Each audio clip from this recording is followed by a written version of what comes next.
Hi అండి, welcome to సాయిస్ kitchen. బాగున్నారండి మీరు? మేమైతే బాగున్నామండి.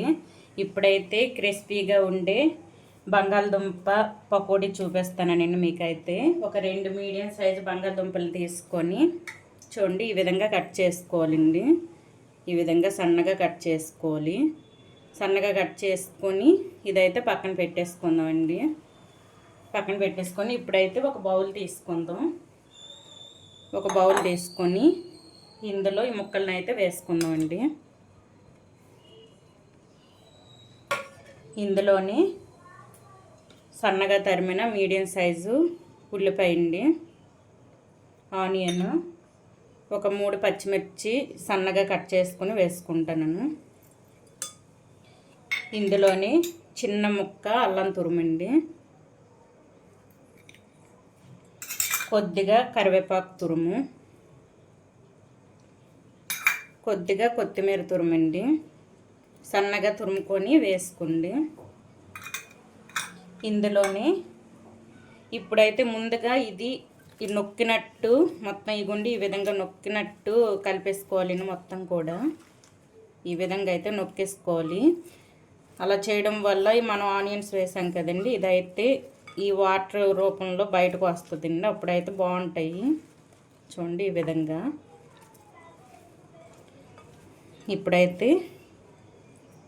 ఒక కప్పు శనగపిండి తీసుకుంటానండి. చూడండి, ఒక కప్పు శనగపిండి,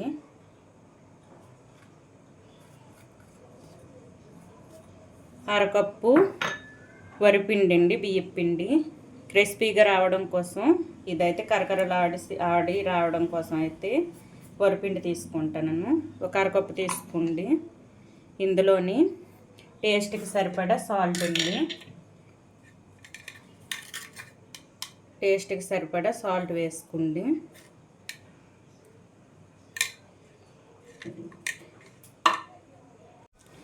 కొద్దిగా కారం అండి, మీరు తినే బట్టి చూసుకొని కారం అయితే వేసుకోండి. నేనైతే 1 టేబుల్ స్పూన్ వరకు వేసుకుంటాను.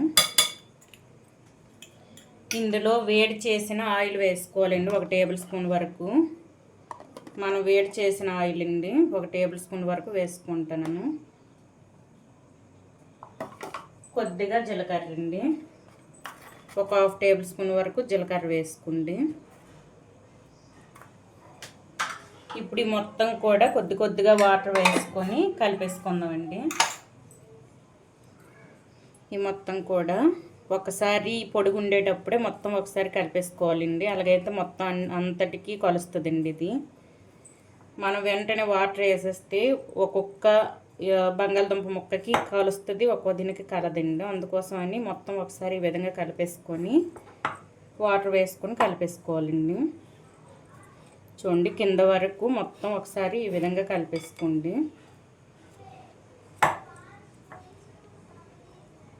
ఇప్పుడైతే కొద్దిగా వాటర్ వేసుకుంటూ కలిపేసుకుందాం.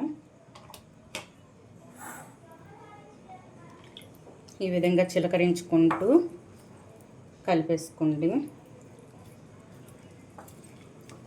మనం బజ్జీ పిండి ఏ విధంగా ఉంటుందో అదే విధంగా కలిపేసుకోవాలండి. మరీ పలచగా కలిపేసుకోకండి.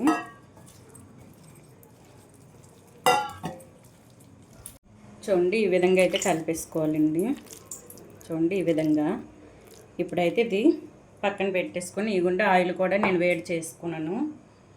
మరీ ఎక్కువ హీట్లో లేకుండా మీడియంలో ఉండేటప్పుడు అయితే మనం వేసుకోవాలండి.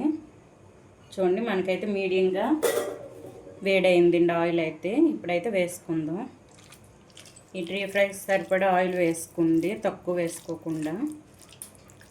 ఇదైతే ఇప్పుడు వేసుకుందామండి.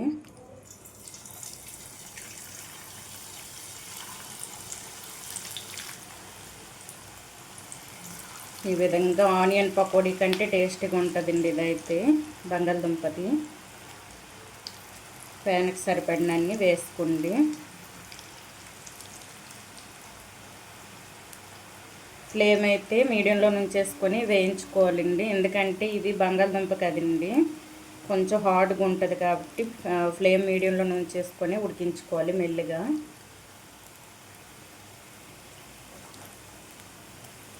అంతే అండి. ఇప్పుడు ఇవి వేయించుకుందాం.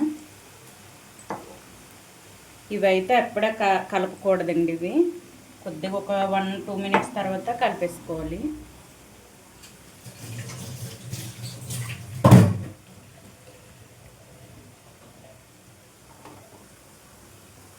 చూడండి, ఈ విధంగా అనుకుంటూ కలిపేసుకుందాం.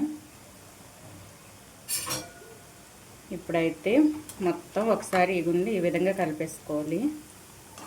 ఫ్లేమ్ మొత్తం మీడియంలోనే ఉంచేసుకోండి. ఇవి ఫ్రై అయ్యేటప్పుడు హైలో పెట్టేసుకున్నారంటే ఉడకదండి. ఇది లోపల ఉడకదు, బయట ఉడకొచ్చేస్తుంది. చూడండి, ఈ విధంగా అయితే పూర్తిగా ఫ్లేమ్ మీడియంలో ఉంచేసుకొని ఉడికించుకోవాలి. ఇదైతే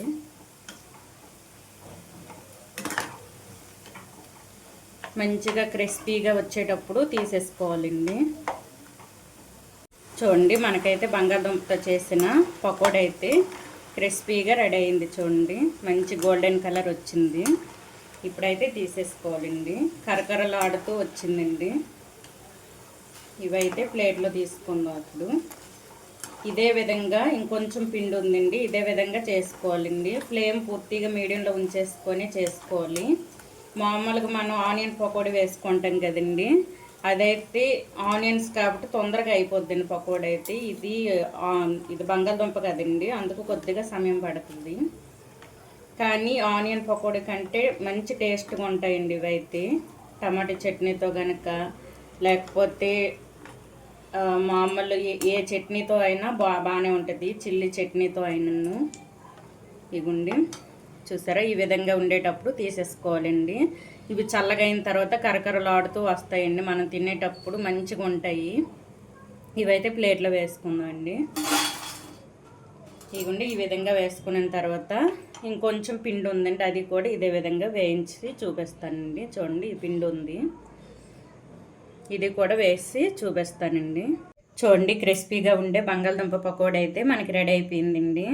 ఈ విధంగా అయితే మీరు ఇంట్లో చేసుకోండి, చాలా టేస్టీగా ఉంటుందండి. ఇదైతే మనకి ఆనియన్ పకోడీ కంటే టేస్టీగా ఉంటుంది బంగాళదుంప పకోడీ అయితే. ఇదే మన ఛానల్లో అయితే మనకి స్నాక్స్ రెసిపీస్ చాలా ఉన్నాయండి. అవైతే ఒకసారి చెక్ చేసి సబ్స్క్రైబ్ చేయని వాళ్ళు సబ్స్క్రైబ్ చేసుకొని ఈ మొత్తం చెక్ చేసి చేసుకోండి ఇంట్లో. నేనైతే ఈజీ రెసిపీసే చేసి పెట్టానండి అన్నీ కూడా ఛానల్లో. ఈ విధంగా అయితే చేసుకోండి. కరకరలాడుతూ మంచిగా వచ్చేయండి. చూడండి, చూడండి, మంచిగా వచ్చేయండి పకోడీ అయితే. చూసారా, సూపర్గా ఉన్నాయండి. టేస్ట్ అయితే నేను ఎక్కువ కారం కూడా వేసుకోలేదు కదా, మంచిగా ఉన్నాయి. ఎక్కువ కారం కూడా లేదు. చిన్నపిల్లలు ఇష్టంగా తినేస్తారండి. చిన్నపిల్లలైనా ముసలి వాళ్ళైనా సరే అంత కారం లేకుండా కరెక్ట్గా వేసాను కాబట్టి కరెక్ట్గా ఉందండి. మనకైతే మిర్చి కూడాను ఈ విధంగా అయితే చేసుకోండి. ఈ బంగాళదుంప పకోడీ కనుక మీకు నచ్చినట్లయితే అండి లైక్ చేయండి, షేర్ చేయండి, నా ఛానల్ను సబ్స్క్రైబ్ చేసుకోండి. ఓకే, బాయ్ అండి.